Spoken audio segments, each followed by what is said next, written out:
Middle ഈസ്റ്റിലെ യുദ്ധഭൂമിയിൽ നിന്ന് പാഞ്ഞു കയറുന്നത് വെറും മിസൈലുകളല്ല, മറിച്ച് കൃത്യമായ രാഷ്ട്രീയ സന്ദേശങ്ങൾ കൂടിയാണ്. ഇസ്രായേലിനെ ലക്ഷ്യമിട്ട് ഇറാൻ വിക്ഷേപിച്ച മിസൈലുകളിൽ തെളിഞ്ഞ ഇന്ത്യയിലെ ജനങ്ങൾക്ക് നന്ദി എന്ന വരികൾ ലോകത്തെ അമ്പരപ്പിച്ചിരിക്കുകയാണ്. യുദ്ധത്തിന്റെ കനൽ പദങ്ങൾക്കിടയിലും ഇന്ത്യ ഉൾപ്പെടെയുള്ള രാജ്യങ്ങളിലെ ജനകീയ പിന്തുണ തങ്ങളുടെ പ്രതിരോധ കവചമായി മാറ്റുന്ന ഇറാന്റെ ഈ സൈക്കോളജിക്കൽ വാർഫെയർ അന്താരാഷ്ട്ര തലത്തിൽ പുതിയ ചർച്ചകൾക്ക് വഴി തുറന്നിരിക്കുകയാണ്. വിക്ഷേപണത്തിന് മുമ്പ് മിസൈലുകളിൽ ഈ സന്ദേശങ്ങൾ എഴുതുന്ന ദൃശ്യങ്ങൾ പുറത്തു വരുന്നത് ഈ നീക്കത്തിന് കൂടുതൽ പ്രാധാന്യം നൽകി.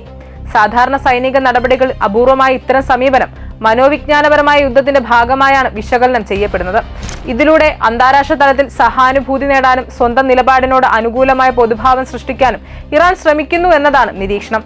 അതേസമയം ഇസ്ലാമിക് റവല്യൂഷണറി ഗാർഡ് കോർപ്സ് അറിയിക്കുന്നതനുസരിച്ച് ഇസ്രായേലിലെയും ഗൾഫ് മേഖലയിലെയും സൈനിക ലക്ഷ്യങ്ങൾക്കെതിരെ ദീർഘദൂര ബാലിസ്റ്റിക് മിസൈലുകളും ഡ്രോണുകളും ഉപയോഗിച്ച് തുടർച്ചയായ ആക്രമണങ്ങൾ തുടരുകയാണ്. അമേരിക്കൻ സേന ഉപയോഗിക്കുന്ന ചില കേന്ദ്രങ്ങളും ലക്ഷ്യമിട്ടതായി റിപ്പോർട്ടുകൾ സൂചിപ്പിക്കുന്നു.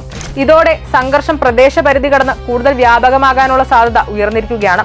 ഇതിനിടെ ആഗോള എണ്ണ വ്യാപാരത്തിന്റെ പ്രധാന കവാടമായ ഹോർമുസ് കടലിടുക്ക് വീണ്ടും ആശങ്കയുടെ കേന്ദ്രമായി മാറിയിരിക്കുകയാണ്.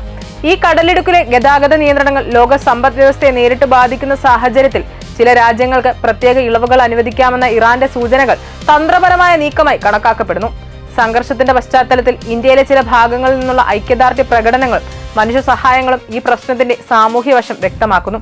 ആകെ കൂടി നോക്കുമ്പോൾ മിഡിൽ ഈസ്റ്റിലെ ഈ സംഘർഷം സൈനിക ഏറ്റുമുട്ടലിൽ മാത്രം ഒതുങ്ങാതെ രാഷ്ട്രീയവും സാമ്പത്തികവും മാനസികവുമായ പല തലങ്ങളിലേക്കും വ്യാപിച്ചിരിക്കുന്ന ഒരു സങ്കീർണ ആഗോള പ്രതിസന്ധിയായി മാറുകയാണ്.